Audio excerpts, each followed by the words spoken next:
Change.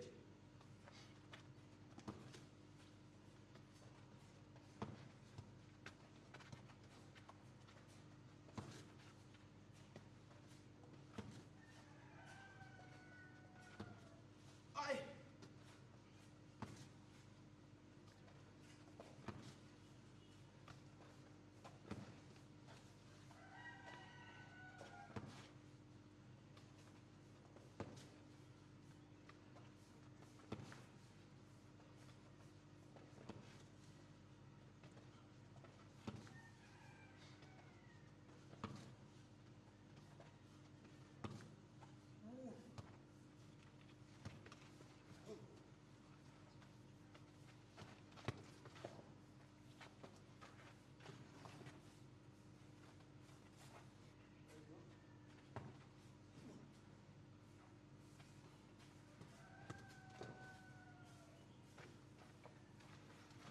Let's go and get a range.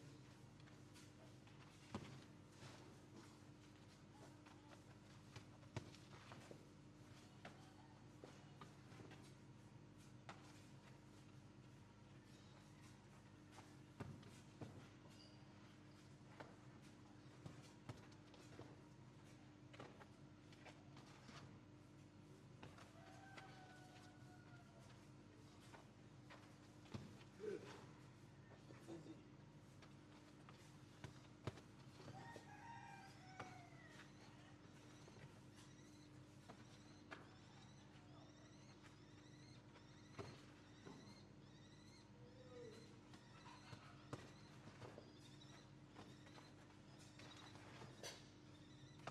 What want to do?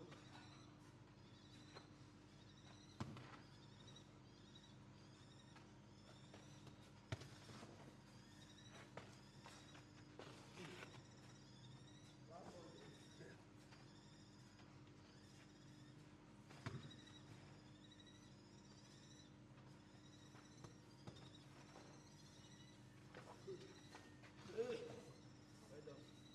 Walk up. Let's go.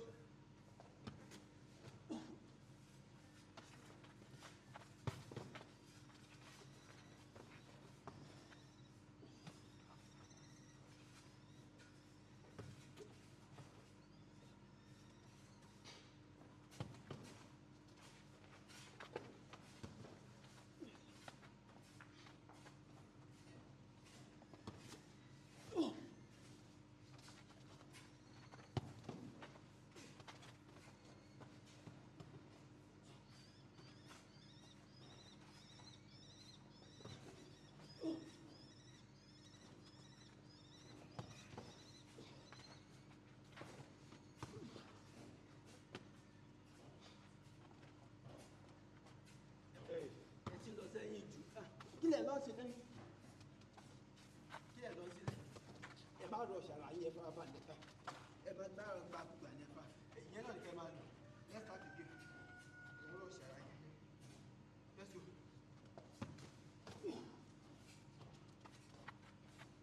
Tí dandan ni kẹ́ ẹ bá ti tẹ̀ sí.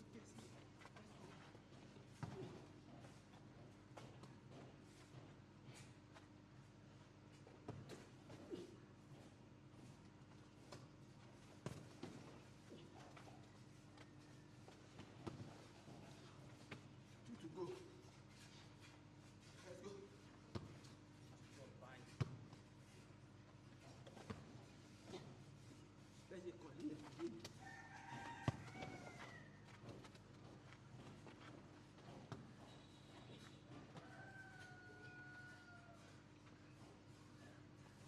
Okay.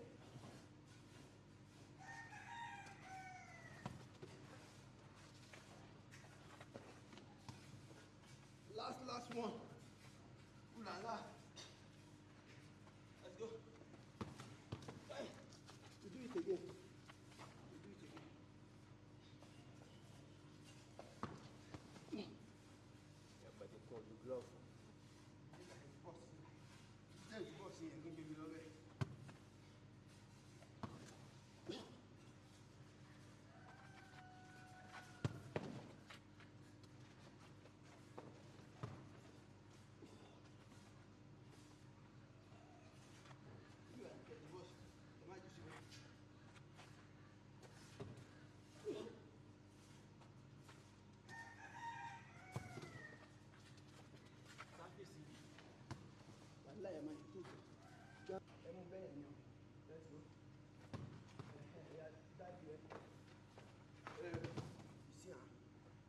body.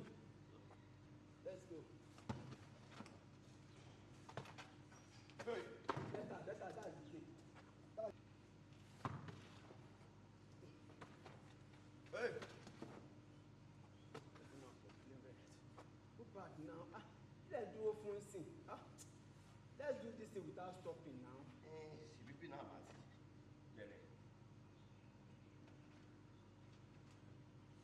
I'll just serve you wherever you stand. I'll serve you there. Don't worry, you don't consign me. What's happening? Manage it. You don't do it, I'll manage it.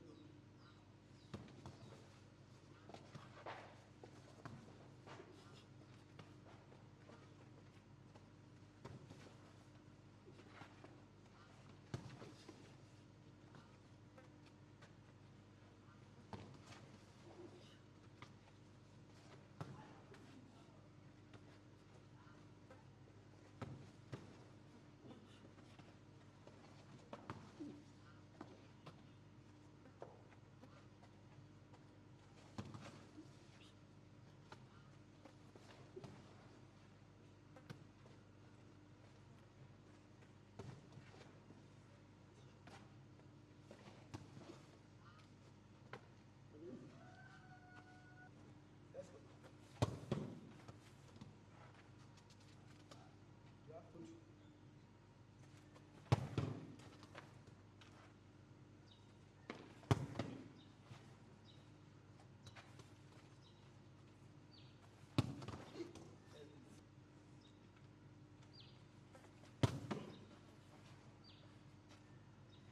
That's why I say don't rush.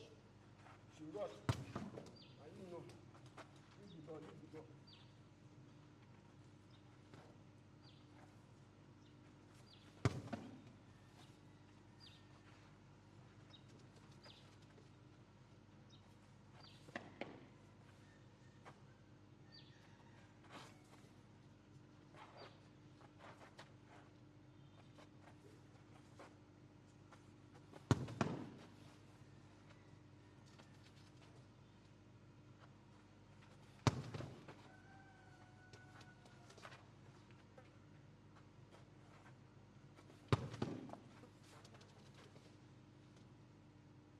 That straight again. Don't catch it too much. Cover your ball. That's the purpose.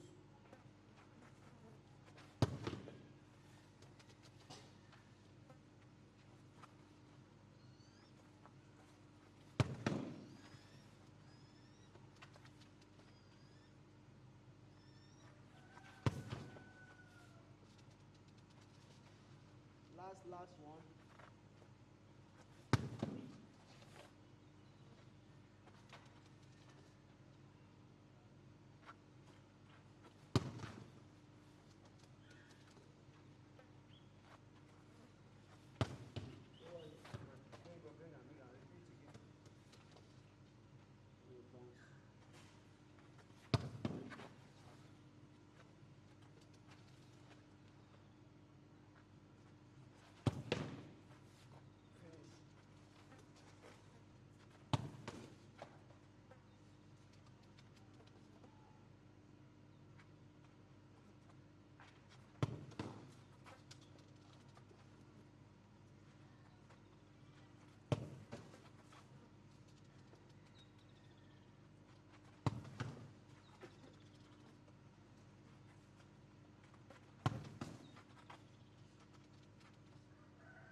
When you just catch ball.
go 10. 6, 7, 7, 8. Don't worry, give me that. 8,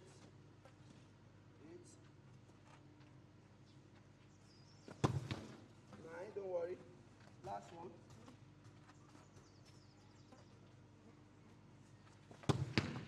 Better.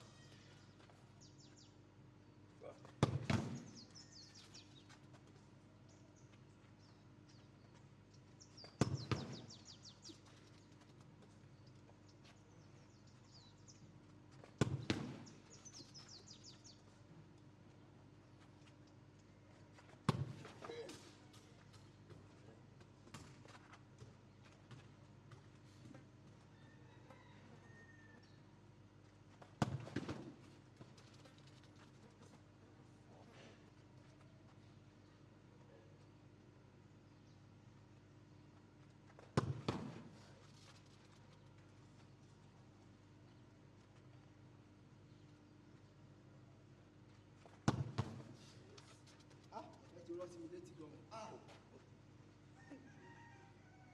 Ó lè fi gbòrògbòrò létí mi.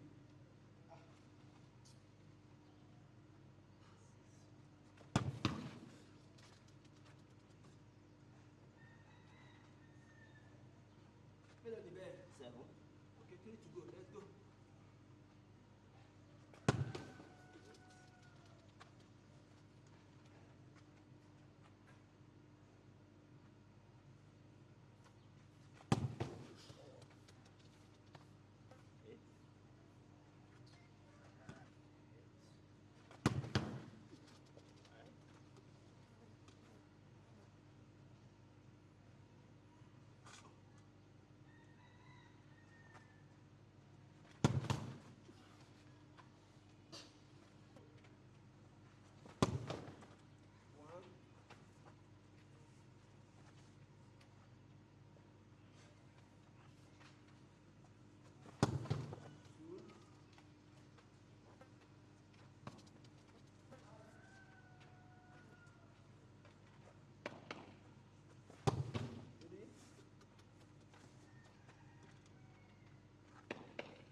That's the game. That's the game.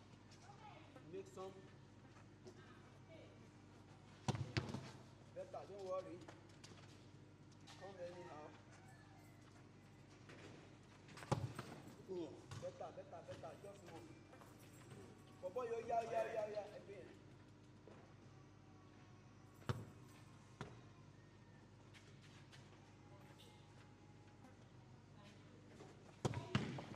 Better. Oh, yeah, ball now. Bring the ball.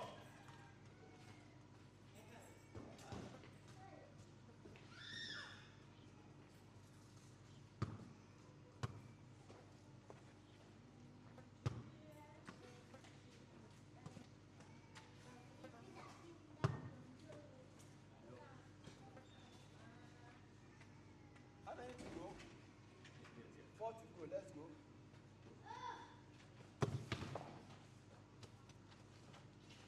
This three is going to be very fast. Better, don't worry. 2 to go. 2 to go. Better. Ahead. Lẹ́kọ̀ọ́, yàrá tí ló máa fọ́ mi lẹ́nu o. Ó ti fọ́ mi lẹ́nu o.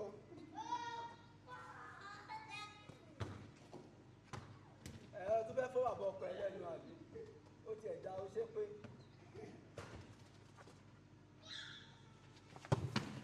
Don't worry.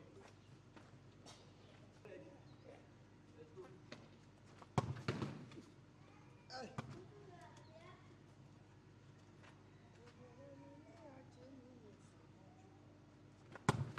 Hey! Oh, you're gone.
Last one, ọpẹ́ o.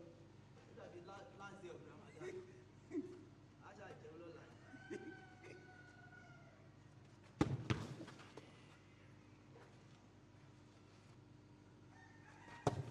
Better. Just simple. Because accuracy ẹsẹ̀ yẹn kò guarantee o.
Faster, let's go.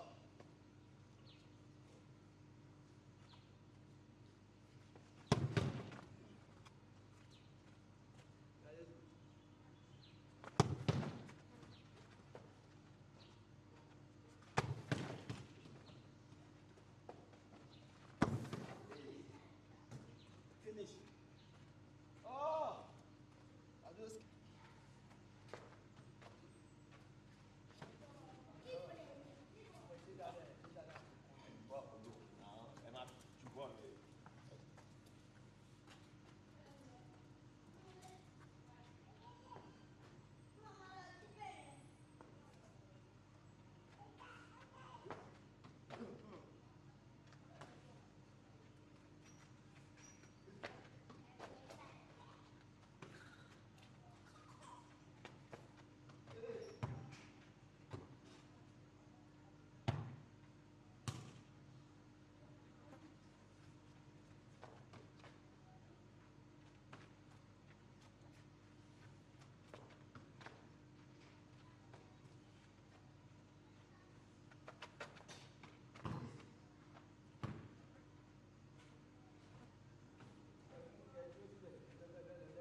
Go tired now.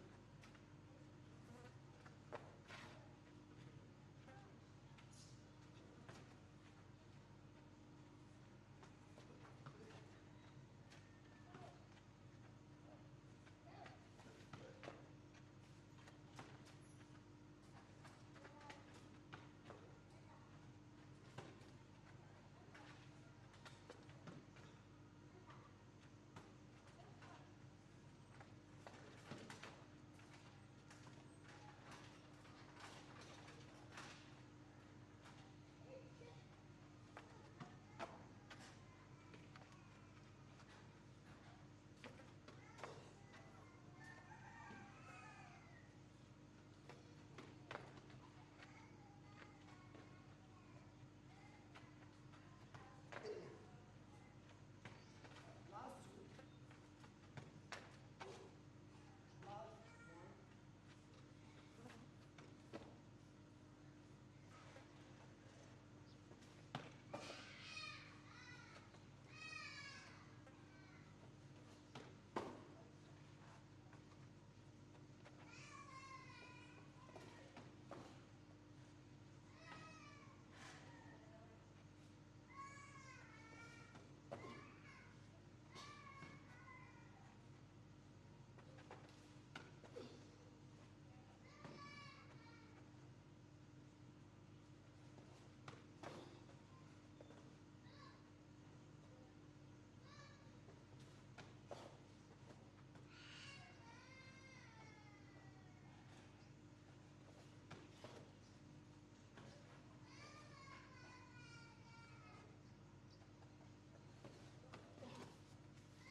Last one.